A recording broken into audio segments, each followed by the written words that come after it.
इस टावर को बमवर्षक, तूफान और अटलांटिक महासागर की खराब परिस्थितियों से निपटने के लिए बनाया गया था। लेकिन 1961 की 1 जनवरी की रात टेक्सास टावर 4 बिना किसी चेतावनी के ढह गया और उसमें सवार सभी 28 लोग उसके साथ डूब गए।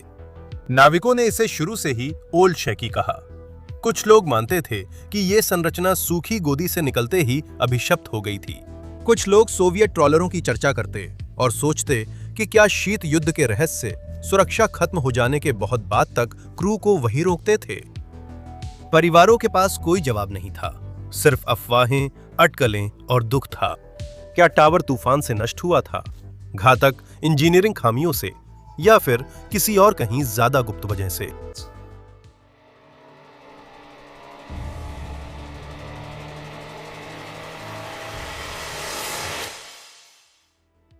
1 अगस्त 1952 को MIT के लिंकन लेबोरेटरी के शोधकर्ताओं ने एक रिपोर्ट जारी की कि सोवियत लंबी दूरी के बमवर्षकों का पता अमेरिकी हवाई क्षेत्र में पहुंचने से पहले कैसे लगाया जाए। उस समय अमेरिका जमीन आधारित रडार से लैस विमानों और अटलांटिक में तैनात नौसेना के चौकसी जहाजों के मिश्रण पर निर्भर था। सभी की अपनी सीमाएं थीं। विमान एक बार में कुछ ही घंटों तक हवा में रह सकते थे, जहाज लंबी दूरी तय कर सकते थे, पर वे मौसम और यांत्रिक खराबी के प्रति संवेदनशील थे। लिंकन लैब ने एक साहसिक विकल्प प्रस्तावित किया। अमेरिकी तट से लगभग 80 से 100 मील दूर उथले रेतीले जल क्षेत्रों पर तैनात स्थायी radar station. Texas towers Mexico की खाड़ी में तेल प्लेटफॉर्मों जैसे दिखते थे, जो 1950 के दशक की शुरुआत तक आम दृश्य बन चुके थे। ये रडार प्लेटफॉर्म समुद्र तल में स्थायी रूप से लंगर डाले रहते थे और वर्षों तक वहीं तैनात रहकर स्थिर लंबी दूरी की रडार निगरानी दे सकते थे। यह सिर्फ एक तकनीकी प्रयोग नहीं था, यह सीधे परमाणु रणनीति से जुड़ा हुआ था। 1950 के दशक की शुरुआत में सोवियत बमवर्षक विमान जैसे टुपोलेव Tu-95 बियर में आर्कटिक पार कर अमेरिकी शहरों पर हमला करने की क्षमता थी। उन्हें समय रहते पता लगाना ताकि लड़ाकू विमान उड़ाकर उन्हें रोका जा सके बेहद जरूरी था और हर मिनट कीमती था। 1941 में पर्ल हार्बर के बाद लंबी दूरी से पता लगाना एक उच्च प्राथमिकता बन गई थी। Air defence command Alaska, Canada और ग्रीनलैंड में डिस्टेंट अर्ली वार्निंग लाइन बना रहा था ताकि आर्कटिक से खतरे पता चल सकें, लेकिन अटलांटिक की ओर रास्ते असुरक्षित थे। ऊंचाई पर उड़ने वाले बमवर्षक ट्रैक किए जा सकते थे, लेकिन 500 फीट से नीचे उड़ने वाले विमान रडार पर केवल लक्ष्य के पास आने पर दिखते थे। टेक्सास टावर्स का मकसद यही कमी दूर करना था। टावर के रडार सीधे सेज नेटवर्क में जोड़े जाने के लिए बनाए गए थे, जो एक उन्नत प्रणाली थी जिसमें बड़े कंप्यूटर कई स्थानों से डेटा एकत्रित करते थे। हवाई रक्षा ट्रैकिंग व इंटरसेप्शन को स्वचालित व तेज करने के लिए, ताकि ग्राउंड कंट्रोलर्स तक धीमी वॉइस रिले की जगह ले सकें। शीत युद्ध योजना के तहत उत्तर अटलांटिक के उथले समुद्री भागों पर 5 रडार टावर लगाने का प्रस्ताव था, जिससे अमेरिकी रडार कवरेज समुद्र में सैकड़ों मील बढ़ती और सोवियत बमवर्षकों के खिलाफ 30 मिनट ज्यादा चेतावनी मिलती। नौसेना डिजाइन और निर्माण देखेगी, वायुसेना संचालन करेगी। सलाहकारों और इंजीनियरों का एक समूह बनाया गया, जिसमें वुड्स होल ओशनोग्राफिक इंस्टीट्यूट भी था, जो कठिन स्थल परिस्थितियों के लिए हवा और लहरों का डेटा देगा। 1 अक्टूबर 1954 तक इंजीनियरिंग अध्ययन ने पुष्टि कर दी कि टावर तकनीकी रूप से संभव है, और इस तरह टेक्सास टावर कार्यक्रम विचार से निर्माण की ओर बढ़ गया। टावरों के डिजाइन के लिए 2 आर्किटेक्ट इंजीनियरिंग फर्मों को नियुक्त किया गया, जिनके पास समुद्री इंजीनियरिंग का अनुभव था, पर इस पैमाने पर नहीं। सिद्धांत रूप में डिजाइन ब्रीफ सरल था, लेकिन व्यवहार में जटिल था। अटलांटिक में एक स्थायी रडार स्टेशन बनाना था, जो तूफानी हवाओं और भारी समुद्र की लहरों को सहन करने के लिए पर्याप्त मजबूत हो, लेकिन इतना हल्का भी हो कि उसे हिस्सों में बनाया जा सके और खींचकर अपनी जगह पर ले जाया जा सके। अटलांटिक में सर्दियों के तूफान 10 मीटर ऊंची लहरें बना सकते हैं। गर्मियों और पतझड़ में तूफान हवाओं की रफ्तार 120 मील प्रति घंटे तक पहुंचा सकते हैं, और गहरे पानी में 15 मीटर से ऊंची लहरें भी सामान्य हैं। 55 मीटर भुजाओं वाला त्रिकोणीय स्टील प्लेटफॉर्म डिजाइन किया गया था, जो लगभग 4 मीटर व्यास के 3 खोखले स्टील कैसन पर खड़ा था, जिन्हें कंक्रीट और स्टील से मजबूत किया गया था। हर एक पैर में ईंधन टैंक, पानी भंडारण और सर्विस ट्यूब्स रखी गई थीं। एक पैर में समुद्री पानी का इंटेक और पीने का पानी बनाने के लिए विलवनीकरण संयंत्र था। हर एक टावर का वजन 6000 टन से ज्यादा होता और ये समुद्र तल से लेकर रडार गुंबदों तक लगभग 105 मीटर ऊंचा उठता, जो कि करीब 30 मंजिला इमारत की ऊंचाई के बराबर है। प्लेटफॉर्म डेक पानी की सतह से 20 मीटर ऊपर था, जिससे यह आमतौर पर लहरों से ऊपर रहता, लेकिन सबसे बड़ी लहरें इसे छू सकती थीं। 3 पैर स्थिरता देते, भार समान रूप से बांटते और 4 पैरों वाले प्लेटफॉर्म से निर्माण कम करते। लेकिन त्रिकोणीय संरचना का मतलब यह भी था कि अगर एक तरफ कमजोर हो जाती तो तनाव जल्दी से पूरी संरचना में फैल सकता था और बढ़ सकता था। निर्माण 2 चरणों में तय था। त्रिकोणीय डेक ड्राई डॉक में बनता, जिसमें रडार टावर, क्वार्टर और उपकरण पहले से लगे होते। पैरों को आंतरिक ब्रेसिंग सहित लंबे खोखले ट्यूब की तरह बनाया जाता। टावर 2 और 3 के पैरों को ड्राई डॉक में ही प्लेटफॉर्म में जोड़ा गया, ताकि पूरी असेंबली समुद्र तक खींची जा सके। फिर पैरों को नीचे कर पैरों को समुद्र तल में गाड़ा जा सकता था, ताकि संरचना सुरक्षित रहे।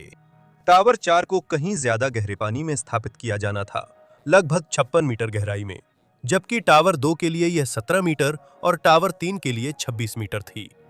टावर 2 और 3 को और आसान, मजबूत तरीके से स्थापित किया जा सकता था।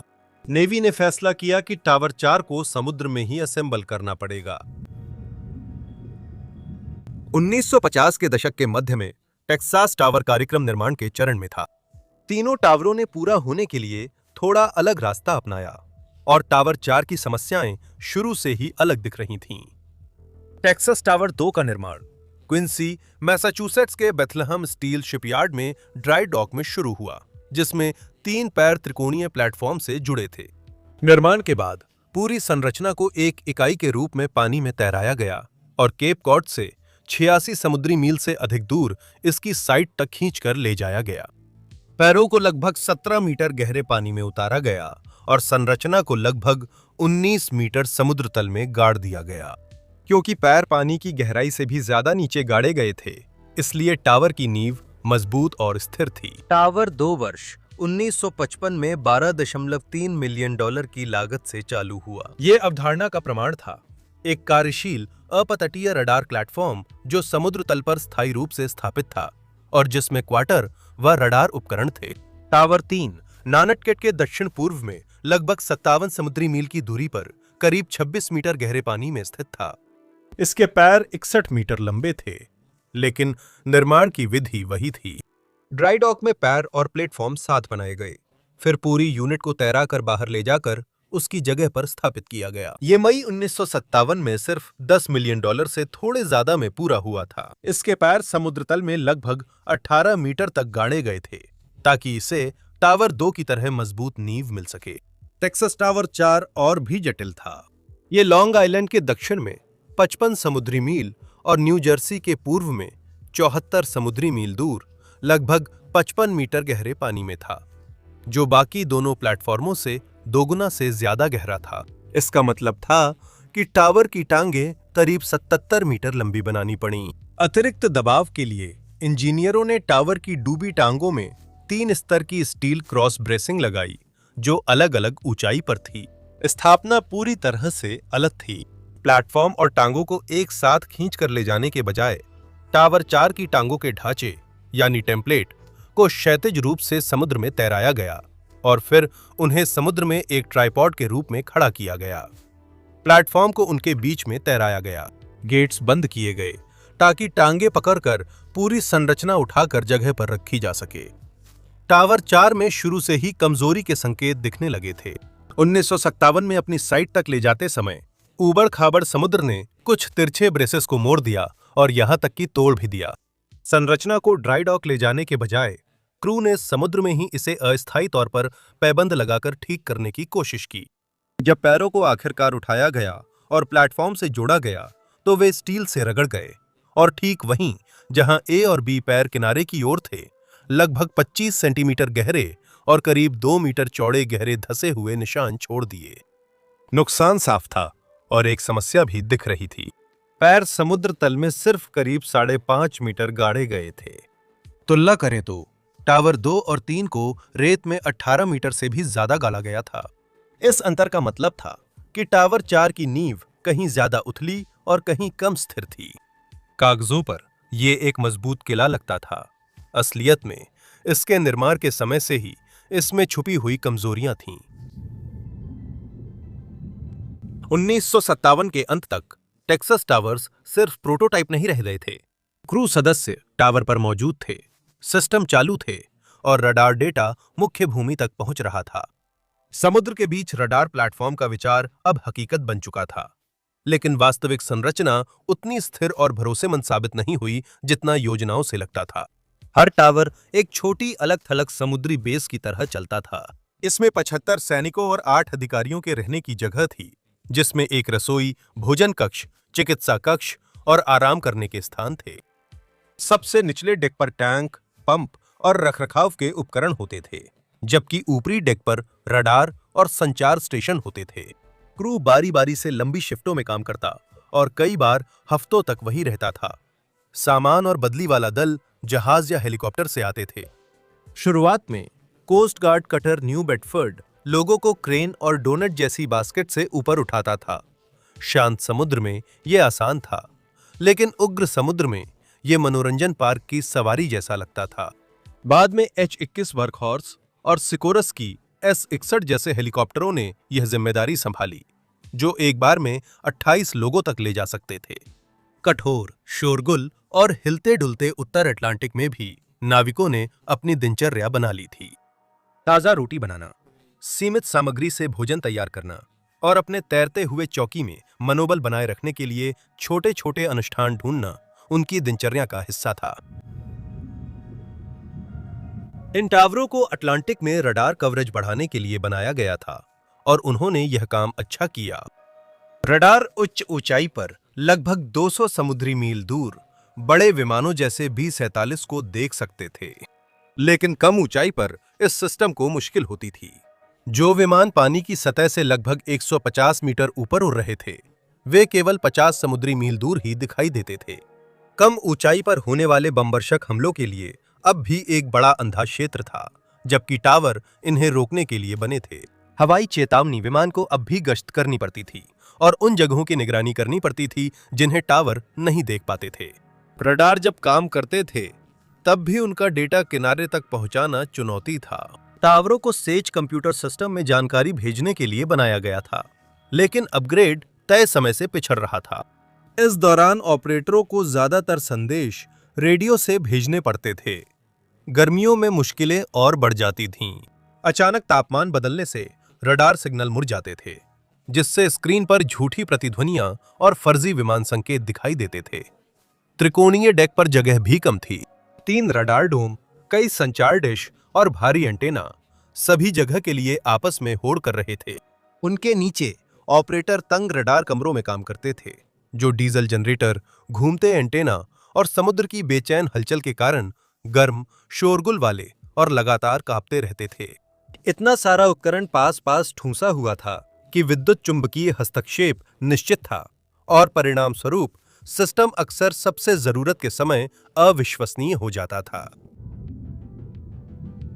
एक बड़ी समस्या हिलना डुलना था, जिसके लिए इंजीनियरों ने पहले से प्रावधान तो किया था, पर उसे पूरी तरह खत्म नहीं कर सके। टावर स्थिर थे, लेकिन कुछ तूफानों ने उन्हें हिलाकर कंपन करा दिया। ये अक्सर होता था, इसलिए एयरफोर्स दल ने टावर 4 को ओल्ड शैकी नाम दिया। यह दल के लिए असुविधाजनक था, क्योंकि रडार को सही काम के लिए स्थिर प्लेटफॉर्म चाहिए था। टावर 4 के लिए यह समस्या ज्यादा गंभीर थी। गहरे पानी में इसकी लंबी टांगें और झुक जातीं और उथली नींव से समुद्र तल पर इसकी पकड़ कमजोर थी। निर्माण के नुकसान ने कमजोर बिंदु छोड़े, जिससे कंपन बढ़ गया। 1958 के अंत तक पूरा होने के मुश्किल से 1 साल बाद ही टावर 4 में अपेक्षा से अधिक संरचनात्मक तनाव दिखने लगा था। 1958 तक टेक्सास टावर्स बनकर चालू हो गए थे, लेकिन सबसे कठिन परीक्षा बाकी थी। उत्तर अटलांटिक बहुत कठोर है और 1 साल में तूफान टावर 4 से टकराएंगे और इसकी डिजाइन व निर्माण की नाजुकता उजागर होगी। 24 अगस्त 1958 को इनोवा ने मायामी के पूर्वोत्तर में लगभग 260 समुद्री मील की दूरी पर एक उष्णकटिबंधीय तूफान देखा। कुछ दिनों में तूफान तेज होकर हरिकेन डेजी बना, जिसकी हवाएं 120 नॉट्स लगभग 140 मील प्रति घंटा तक पहुंची। डेजी लगभग सीधे टावर 4 के ऊपर से गुजरी। तूफान में 15 मीटर ऊंची लहरें और इतनी तेज हवाएं थीं जिन्हें टावर संभाल नहीं सकता था। डेजी के आगे बढ़ने पर गोताखोरों ने टावर देखा। 15 मीटर ऊंची लहरें स्टील के जहाज को खिलौने की तरह उछाल सकती हैं। एक टावर लहरों से नहीं हिलता, वो उनकी पूरी ताकत सीधे झेलता है। हर लहर टावर की टांगों में तनाव भर देती है। बार बार यही पैटर्न मैं वाटरलाइन की कहानियों में देखता रहता हूं। समुद्र हर संरचना, हर डिजाइन और हर इंसान को उसकी हद तक धकेल देता है। गोताखोरों ने एबी साइड के 20 मीटर स्तर पर ढीला ब्रेसिंग पाया, वही साइड जो निर्माण के दौरान क्षतिग्रस्त हुई थी। ब्रेसिंग मजबूती से नहीं पकड़ रही थी। नौसेना ने मरम्मत के लिए मूल ठेकेदार को वापस बुलाया। काम पूरा होने से पहले टावर 4 ने 1958-1959 की सर्दियों में 5 और तूफान झेले, जिनमें 90 मील प्रति घंटे तक की हवाएं और 10 मीटर ऊंची लहरें थीं। मरम्मत मई 1959 तक पूरी नहीं हो सकी थी। बाद में गोताखोरों ने बताया कि टावर की गति कम हो गई थी। फिलहाल ये स्थिर लग रहा था। वो स्थिरता ज्यादा देर तक नहीं रही। जनवरी 1960 में टावर 4 पर मौजूद कर्मचारियों ने अजीब आवाजें और सामान्य झटकों से ज्यादा असामान्य हलचल की रिपोर्ट की, जिनके वे आदी थे। एक और गोताखोरी निरीक्षण का आदेश दिया गया। फरवरी तक गोताखोरों ने पुष्टि की कि एबी प्लेन में 8 मीटर और 23 मीटर दोनों जगहों पर और भी ढीली ब्रेसिंग थी, जिससे पता चला कि पहले की मरम्मत के बावजूद वही कमजोरियां फिर से लौट आई थीं। वायुसेना ने मूल्यांकन के लिए मूल डिजाइन फर्मों में से एक को बुलाया। उनका फैसला स्पष्ट था।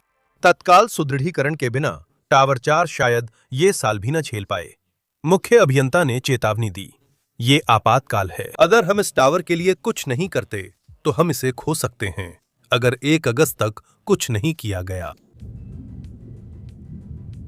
इंजीनियरों ने टावर की टांगों को मजबूत करने के लिए पानी के ऊपर एक्स आकार की स्टील ब्रेसेस जोड़ने का प्रस्ताव दिया। ये एक बड़ा काम था, जिसकी कीमत $5 लाख से भी ज्यादा थी, जो कि मूल निर्माण बजट का लगभग 5% था। काम अगस्त 1960 में पूरा हुआ और डिजाइन इंजीनियरों ने प्रमाणित किया कि टावर 4 अपनी मूल मजबूती में वापस आ गया है। उन्होंने कहा कि यह फिर से 125 मील प्रति घंटे तक की हवाओं और 11 मीटर ऊंची लहरों को सहन कर सकता है। लेकिन 1 महीने बाद ही एक और तूफान उन दावों की परीक्षा लेने आया। सितंबर 1960 की शुरुआत में हरिकेन डोना ने अटलांटिक पार किया और फ्लोरिडा कीज में 140 मील प्रति घंटे की हवाओं के साथ कैटेगरी 4 की ताकत हासिल कर ली। हालांकि उत्तर की ओर बढ़ते हुए यह कमजोर हो गया, लेकिन फिर भी इसमें जबरदस्त ताकत थी।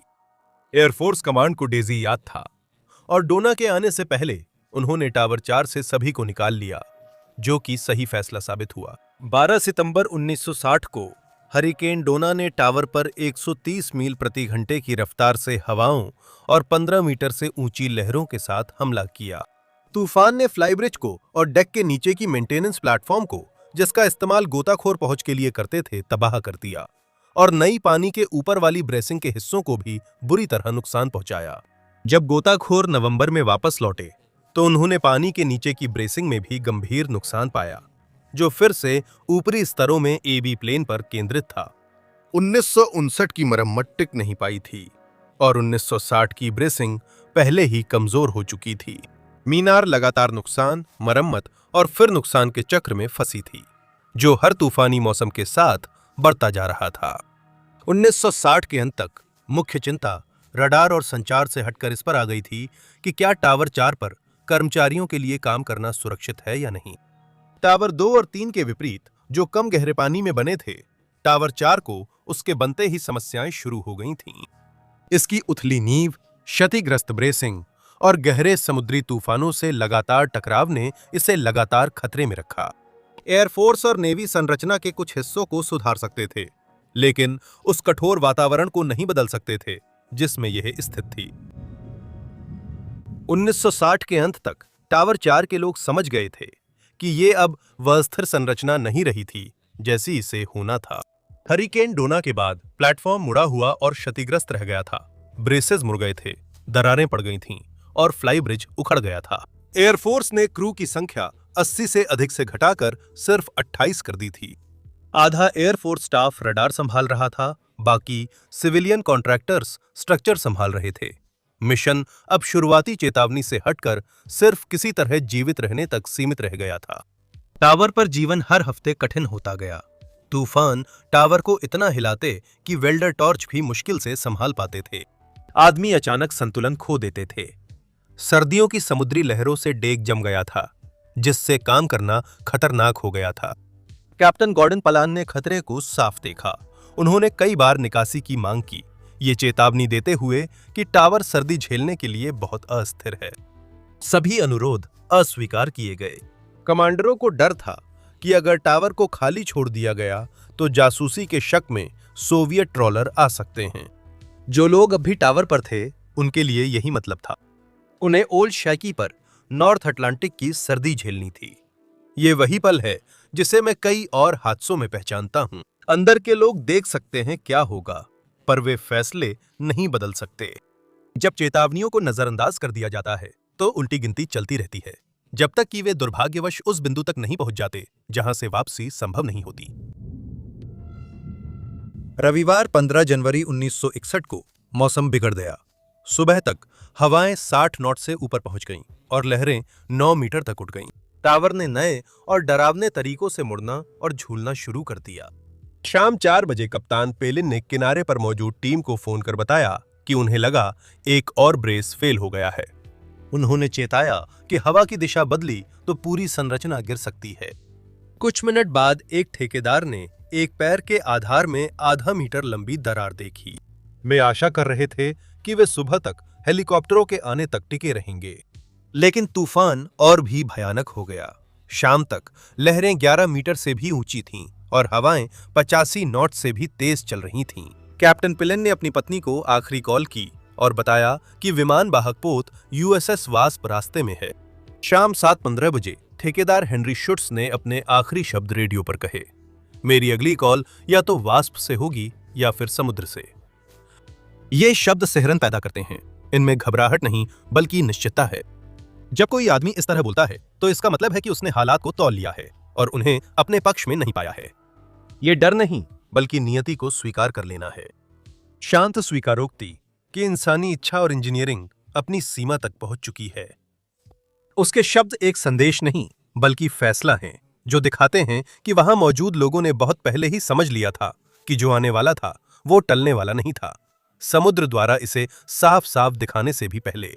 5 मिनट बाद टावर 4 का radar blip cutter New Bedford की स्क्रीन से गायब हो गया। जब क्रू ने क्षितिज की ओर देखा तो टावर गायब था। अटलांटिक महासागर ने उसे निगल लिया था। टावर 4 के रडार से गायब होते ही तुरंत प्रतिक्रिया हुई, लेकिन वही भयानक हालात जिन्होंने प्लेटफॉर्म को गिरा दिया था, बचाव को लगभग असंभव बना रहे थे। कटर न्यू बेडफोर्ड, जो स्टेशन पर था, ने रेडियो पर बताया कि टेक्सास 4 पलट गया। अन्य नौसेना इकाइयां तेजी से पहुंचीं और कुछ घंटों में 5 जहाज समुद्र में थे। विमान वाहक पोत यूएसएस वास्प और विध्वंसक FT Berry, Norris, Lloyd Thomas और मैककैफरी। मौसम ने उनकी कोशिशें लगभग विफल कर दीं, क्योंकि हवाएं अब भी 80 नॉट से ज्यादा थीं। समुद्र की लहरें अब भी ऊंची हो रही थीं और दृश्यता खराब थी। यूएसएस वास्प से हेलीकॉप्टर संचालन को स्थगित करना पड़ा। जब हालात थोड़े सामान्य हुए तो जहाज ने उस स्थान की तलाश की जहां टावर खड़ा था। सतह पर लगभग कुछ भी नहीं बचा था। क्रू को एक टूटी हुई छोटी मोटर बोट, एक तैरता हुआ गद्दा और बिखरा हुआ मलबा मिला। डीजल ऑयल और पेट्रोल की एक मोटी परत थी, लेकिन प्लेटफॉर्म का कोई भी हिस्सा लहरों के ऊपर दिखाई नहीं दे रहा था। शुरुआत में लोग सोच रहे थे कि क्या डूबे हुए ढांचे के अंदर कोई बचा है। पनडुब्बी चालकों और गोताखोरों को याद था जब हवा की जेबों ने मलबे में लोगों को घंटों जिंदा रखा। डिस्ट्रॉयर मैककैफरी ने सोनार पर हल्की धातु जैसी थपथपाहट सुनी, जिससे यह संकेत मिला कि शायद कुछ या कोई अब भी जिंदा है। उथले पानी की टीमों के नौसेना गोताखोर जोखिम के बावजूद 7,000 टन की गिरी हुई स्टील संरचना के आसपास काम करते हुए अंदर गए। असल में मौसम सतह को ज्यादा प्रभावित करता है और गहराई में गोताखोर को तूफान कम महसूस होता है। उन्हें मलबा लगभग सही हालत में मिला, जो सतह के समानांतर था और उसके नुकीले किनारे पानी की सतह से 6 मीटर नीचे थे। उस गहराई पर सतह की स्थिति बहुत खतरनाक थी। बड़े मुड़े हुए बीम, अस्थिर मलबा और ढहने की संभावना ने किसी भी खोज को असंभव बना दिया था। बाद में नागरिक गोताखोरों को WSP पर बुलाया गया, लेकिन वे भी सुरक्षित तरीके से अंदर नहीं जा सके। आखिरकार कोई भी जीवित नहीं बचा। अगले दिन 16 जनवरी को हेलीकॉप्टरों ने मलबे के पास एक शव तैरता हुआ देखा। इसे मैककाफरी ने निकाला। उसकी पहचान एयरफोर्स मास्टर सार्जेंट के रूप में हुई। एक और शव देखा गया था, लेकिन उसे निकाला नहीं जा सका और वो खो गया। व्यापक खोज के बावजूद कोई और अवशेष नहीं मिले। टेक्सास टावर 4 के लोगों को लगभग निश्चित रूप से बिना किसी चेतावनी के समुद्र में फेंक दिया गया था जब संरचना ढह गई थी। जमाने वाली ठंड और 85 नॉट की तेज हवाओं में खुले समुद्र में कुछ ही मिनटों से ज्यादा जीवित रहना संभव नहीं था। गोताखोरों ने मलबे का सर्वे किया और पाया कि तीनों आधार अब भी समुद्र तल में धंसे थे। उन्होंने देखा कि ए और सी पैर अपने आधार के ठीक ऊपर से टूट गए थे। उन्होंने ये भी देखा कि बी पैर अपने आधार के पास बिना टूटे मुड़ गया था। इससे पता चला कि पैर अपनी सबसे कमजोर जगहों पर फेल हुए, जो वर्षों की जमा हुई क्षति और जनवरी के तूफान की जबरदस्त ताकत के कारण हुआ था। टावर 4 के सभी 28 लोगों को समुद्र में लापता घोषित किया गया। कुछ हफ्तों में जांचकर्ताओं ने सवाल उठाए कि क्या टेक्सास टावर 4 सही से डिजाइन, बनाया और मेंटेन हुआ था। 3 मई 1961 को सीनेट की तैयारियों की जांच उपसमिति ने वॉशिंगटन में सार्वजनिक सुनवाई आयोजित की और नौसेना के इंजीनियरों, एयरफोर्स अधिकारियों, ठेकेदारों, गोताखोरों और डिजाइनरों को बुलाया। गवाहों ने बताया कि टावर 4 टावर 2 और 3 जैसा नहीं था, क्योंकि इसकी टांगें केवल लगभग 5.5 मीटर तक ही गड़ी थीं, जबकि अन्य टावरों के लिए यह 18 मीटर थी, जिससे यह कम स्थिर रह गया। रिकॉर्ड्स में निर्माण के दौरान हुए नुकसान, जैसे एबी टांगों में 25 सेंटीमीटर की डेंट्स और पहले ही टूटी ब्रेसेस का उल्लेख था। पानी के नीचे की ब्रेसेस में ओवरसाइज टॉलरेंस वाली पिन कनेक्शन होती थीं, जो तूफान के बाद ढीली हो जाती थीं। एक ठेकेदार ने इनका विरोध भी किया था। तूफान के बाद हमेशा मरम्मत एबी के तट की ओर वाले हिस्से पर हुई, जो शुरू से ही क्षतिग्रस्त था। 1960 की पानी के ऊपर एक्सब्रेसिंग पर मतभेद था। कुछ ने कहा इससे लहरों से पैदा होने वाला तनाव और फुटिंग्स पर पड़ने वाला मरोड़ बढ़ा, जबकि अन्य ने कहा इससे जरूरी कठोरता लौट आई। जांचकर्ताओं ने पाया कि गिरावट इसलिए हुई क्योंकि निचले ब्रैकेट्स और ब्रेसिंग में लगातार दरारें आती रहीं और बहुत ही उग्र समुद्र ने स्थिति को और भी खराब कर दिया। नेवी कैप्टन एल्बर्स ने भी सहमति जताई। उन्होंने कहा कि लहरों का असर उस सीमा से आगे बढ़ गया जितना स्ट्रक्चर को झेलने के लिए बनाया गया था, और मूल मानक और सख्त होने चाहिए थे। जांच में देखा गया कि निकासी आदेशों के बावजूद क्रू टावर पर क्यों रुके रहे। कैप्टन गॉर्डन पेलिन को निकासी का आदेश देने का अधिकार था, लेकिन तूफान आने के बाद लोगों को निकालना संभव नहीं था। तूफान से पहले क्रू हटाने का गॉर्डन पेलिन का अनुरोध ठुकरा दिया गया। एयरफोर्स नेताओं को चिंता थी कि खाली टावर पास के सोवियत ट्रॉलर्स को आकर्षित करेगा, इसलिए उन्होंने रडार मिशन जारी रखा। हालांकि इंटरकॉन्टिनेंटल बैलिस्टिक मिसाइलों से इसकी उपयोगिता घट गई थी। ऐसा लगता है कि सुरक्षा और रणनीति की तुलना में रणनीति जीत गई। ये पैटर्न मैंने इस चैनल की कहानियों में बार बार देखा है। लागत, गर्व या रणनीति के कारण मीटिंग रूम में लिए गए फैसले कागजों में दशकों तक टिके रह सकते हैं, लेकिन समुद्र में वे एक पल में ढह जाते हैं। इस बार कीमत खुद टावर और उसमें शरण लेने वाली जिंदगियां थीं।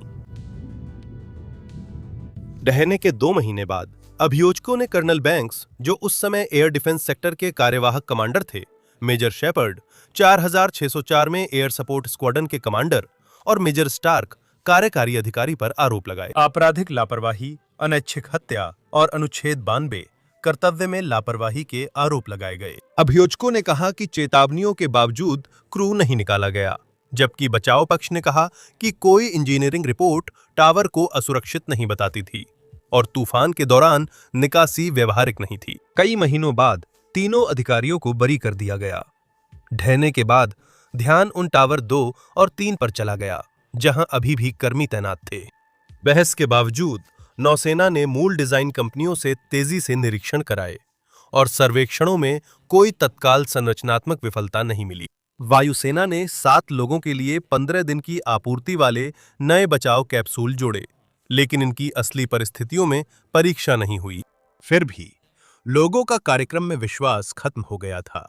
1962 तक लंबी दूरी के रडार वाले गश्ती विमान आने से स्थायी टावर पुराने लगने लगे थे और अक्टूबर 1962 में क्यूबा मिसाइल संकट ने दिखा दिया कि असली खतरा लंबी दूरी की मिसाइलें हैं, बम वर्षक विमान नहीं। 1963 में अमेरिकी वायुसेना ने टेक्सास टावर बंद करने का आदेश दिया। जनवरी 1963 में टावर 2 को सेवा से हटाकर इसकी टांगें उड़ा दी गईं और प्लेटफॉर्म तैरने के बजाय डूब गया। मार्च 1963 में टावर 3 को अतिरिक्त सावधानी के साथ सेवा से हटा दिया गया। 1964 में कर्मचारियों ने इसकी टांगें काटकर प्लेटफॉर्म को किनारे तक तैराया ताकि उसे खोलकर अलग किया जा सके। अगस्त 1964 तक टेक्सास टावर कार्यक्रम आधिकारिक रूप से समाप्त हो गया था।